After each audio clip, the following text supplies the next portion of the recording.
நேற்று நம்ம தலைவர் சூப்பர் ஸ்டார் ரஜினிகாந்த் அவர்கள் அவருடைய ஃபேமிலியுடன் அம்பானி அவர்களுடைய மகனான ஆனந்த் அம்பானி அவர்களுடைய ப்ரீ வெட்டிங் செலிப்ரேஷனில் பங்கேற்றிருந்தாங்க.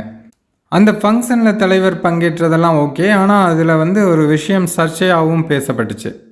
தலைவர் ரஜினிகாந்த் அவர்கள் வேலைக்கார பெண்மணியை தள்ளி நிற்க சொல்லிட்டாரு, ஓரங்கட்டிட்டாரு அப்படி இப்படின்ட்டு சோசியல் மீடியாக்களில் நிறைய பேர் பேசினாங்க. குறிப்பாக தந்தி டிவியில் கூட செய்திகள்லாம் வெளியாகிட்டு இருந்தது.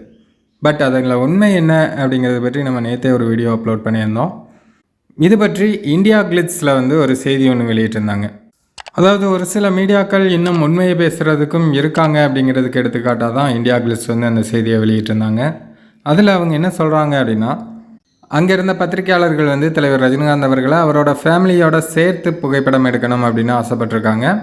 அதில் ஒரு சில பத்திரிகையாளர்கள் அந்த வேலைக்கார பெண்மணியை கொஞ்சம் ஓரமாக நிற்க சொல்லி சைகை பண்ணியிருக்காங்க. அது அங்கே இருந்தவங்களுக்கு தெரிஞ்சிருக்கும். ஏன்னா கேமராவுக்கு பின்னாடி நடக்கிறதுனால நமக்கெல்லாம் தெரியறதுக்கு வாய்ப்பு இல்லை. ஆனால் அதுதான் கிடையாது.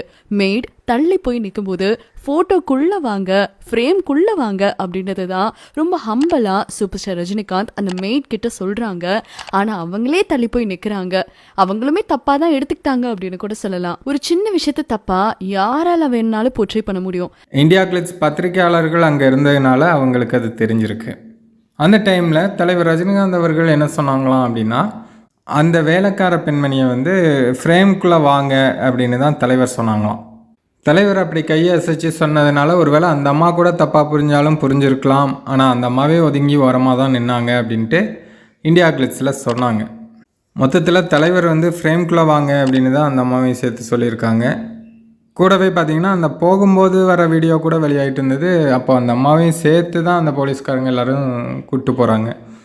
தலைவர் கூட வந்திருக்காங்க அப்படிங்கும்போது அவங்களுக்கு என்ன பாதுகாப்பு கொடுக்கணுமோ அதை போலீஸ்காரங்க கொடுக்க தான் செய்கிறாங்க. அது இங்கேன்னு இல்லை, எங்கேயா இருந்தாலும் அப்படி தான்.